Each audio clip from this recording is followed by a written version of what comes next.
Bienvenue sur Sans Patate. Je reviens sur des présentations d'entreprise, une vidéo consacrée au stock picking et cette semaine on parle de l'action SMCP, Sandro, Maje, Claudie Pierlot, qui est une enseigne de luxe française qui passe largement sous le radar. J'ai commencé à m'intéresser au luxe tardivement et j'ai eu un déclic il y a quelques années quand lors d'un entretien chez L'Oréal, le recruteur m'expliquait notre marché chez L'Oréal, ce ne sont pas les shampoings ou les rouges à lèvres, notre marché c'est le narcissisme humain et j'ai compris que le luxe était un marché absolument inépuisable, absolument infini. Quand on analyse un titre, il faut toujours commencer par s'intéresser au marché, savoir si le marché est en croissance et si l'entreprise gagne des parts de marché sur ce marché qui est en croissance, qui est stable ou qui peut être en déclin. Le marché du luxe est en constante croissance. Les biens et services de luxe ont un taux de croissance moyen à peu près de 6-7% par an, qui est donc plus important que le taux de croissance de l'économie mondiale. C'est un marché qui croît plus vite que la moyenne mondiale. Et quand on regarde le nombre de millionnaires, là encore, on est sur une croissance importante, surtout dans les pays en développement. Dans cette vidéo, je ne vais pas commenter les marques et les produits car j'y suis tout à fait insensible. C'est d'ailleurs la raison pour laquelle j'ai eu tant de mal à m'intéresser au marché du luxe. En revanche, c'est intéressant de noter que la directrice générale de SMCP, ils viennent de changer, mais l'ancienne, expliquait en détail qu'il n'y avait pas ou très peu d'intersection entre les 4 principales marques de SMCP. Ça veut dire que chaque type de produit s'adressait à un type de public bien particulier, ne faisant partie d'aucun des 4 clients cibles. J'ai bien du mal à le comprendre, mais il y a une vraie réflexion sur le positionnement des marques et ça se retrouve tout à fait dans les chiffres. D'où vient le chiffre d'affaires chez SMCP? C'est très simple, on a 4 marques principales. Sandro qui représente 48% du chiffre d'affaires, Maje qui représente 39% du chiffre d'affaires et les autres marques qui sont principalement Claudie Pierlot et Fursac qui représentent 13% du chiffre d'affaires. SMCP a plus de 1600 points de vente dans le monde et une très forte présence digitale. Et si on regarde pour la marque Sandro par exemple, la répartition géographique, on s'aperçoit qu'il y a une excellente répartition géographique puisque sur les 752 magasins, on en a 254 dans la zone Europe, Moyen-Orient, dont 156 en France, 231 sur la zone Asie-Pacifique, avec une présence importante en Chine, plus de 100, et 111 sur la zone Amérique. On a donc une bonne répartition géographique qui est toujours un facteur très important pour moi. Vous savez, quand j'analyse les entreprises, je vérifie que s'il y a des secousses commerciales, logistiques ou autres sur une zone, les autres zones peuvent amortir le choc. On a donc 4 marques sur des positionnements différents avec une très bonne répartition géographique, ce qui permet d'absorber les secousses ou les chocs exogènes.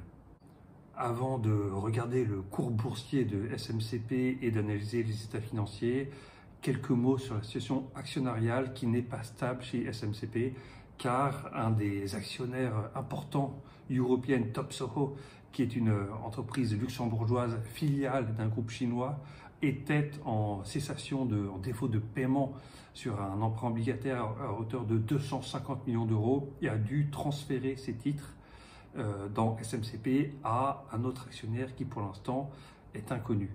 Ça n'empêche pas la direction du SMCP de déployer le plan opérationnel et de continuer de développer les ventes. En revanche, c'est un facteur d'incertitude et d'instabilité potentielle pour les autres actionnaires car le nouvel actionnaire rentrant aura peut-être une vue, une stratégie différente et aura un point certain compte tenu de la dimension de plus de 12 millions de titres qui ont été cédés par European Top Soho.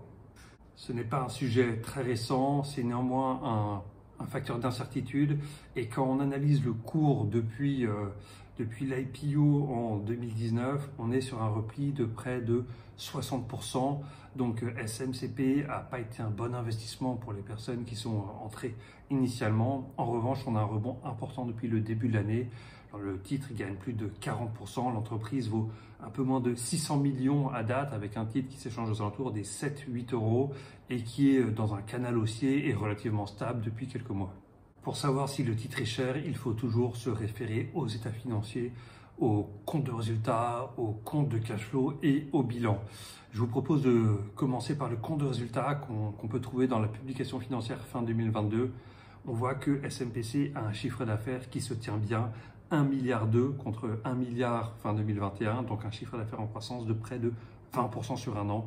Et si on va tout de suite en bas du tableau résultat net par du groupe, on a 50 millions de résultats nets. Donc SMCP est une entreprise rentable. Il faut faire attention à la ligne dotation aux amortissements et provisions, plus de 150 millions. On a donc des éléments non cash très importants qui rentrent dans le compte de résultat et que l'on retrouvera positivement dans le compte de cash flow. Un coup d'œil au bilan, on a des capitaux propres de 1,172 milliard pour une entreprise qui vaut 600 millions. On a donc des capitaux propres qui sont largement supérieurs à la cotation de l'entreprise, ce qui est toujours un bon indicateur. Un point d'attention cependant sur le goodwill qui est de 626 millions. Le goodwill, il faut toujours être prudent parce que c'est une estimation des synergies possibles, ce qui ne veut pas dire que le chiffre est faux. Je pense que SMCP a des synergies très importantes, a des opportunités car ils ont plusieurs marques, notamment sur les bases clients, sur l'optimisation pour les différentes marques. Donc ça ne m'étonne pas d'avoir un goodwill important. Néanmoins, il faut rester vigilant parce que le goodwill, c'est un élément qui n'est pas cash.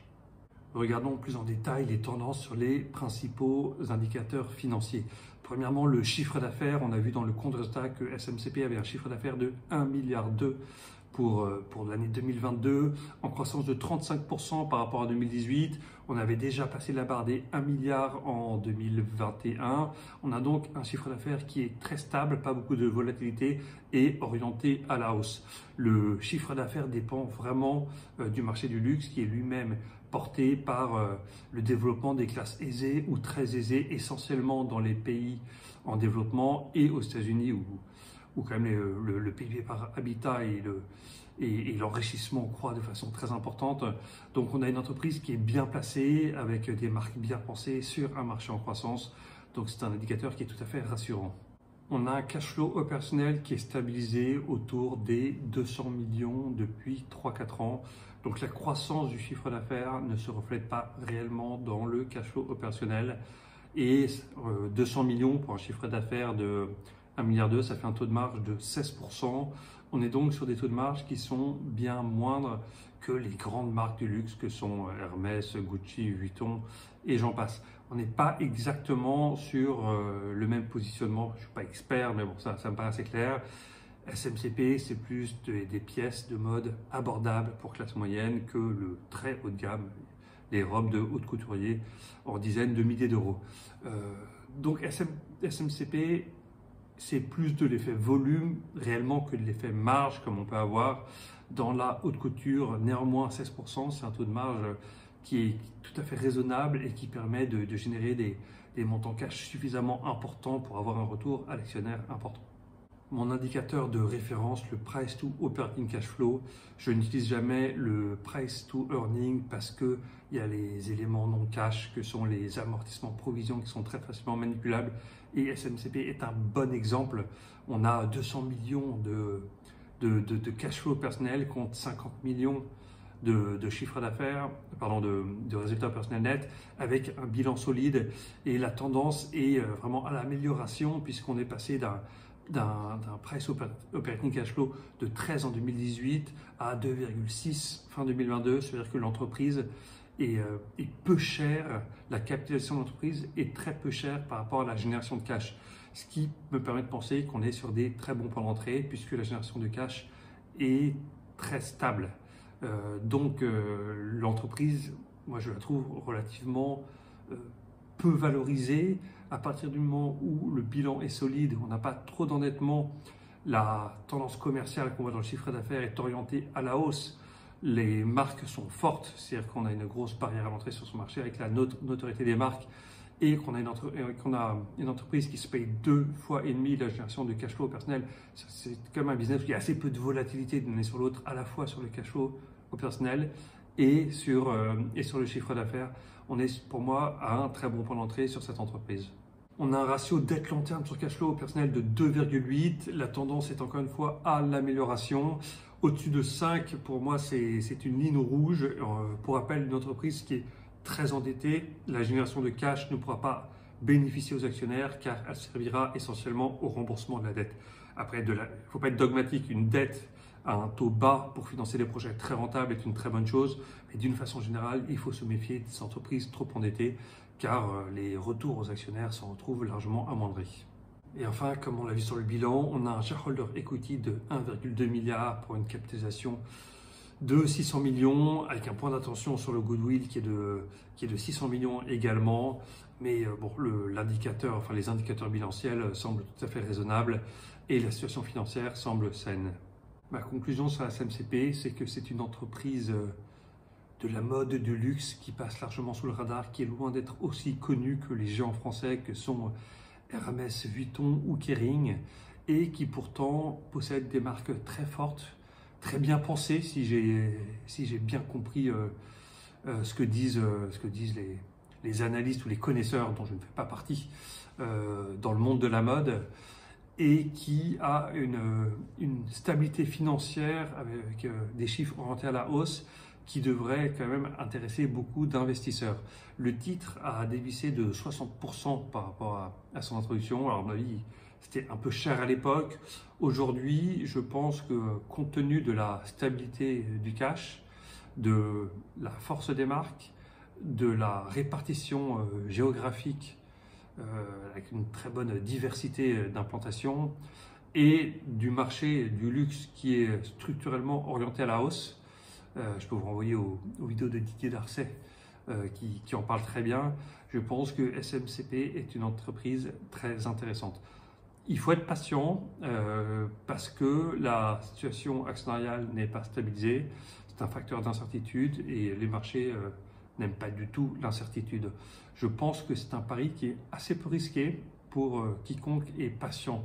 Moi, j'ai une petite position SMCP. Je n'hésiterai pas à renforcer si le cours baisse. D'une façon générale, je veux avoir une position luxe importante avec des expositions notamment à Kering et LVMH. Et SMCP est une façon de se positionner sur un marché légèrement différent, pas le très haut de gamme, mais du luxe un peu plus accessible. Et je pense qu'au moins sur les marchés européens et asiatiques, ils sont très bien positionnés. Et ils ont quelques concurrents, évidemment, Michael Kors ou autres sur les marchés américains. Mais ils ont aussi du potentiel de croissance sur ce marché. Donc je vais garder ma position de façon sereine et je renforcerai s'il y a des replis sur le titre.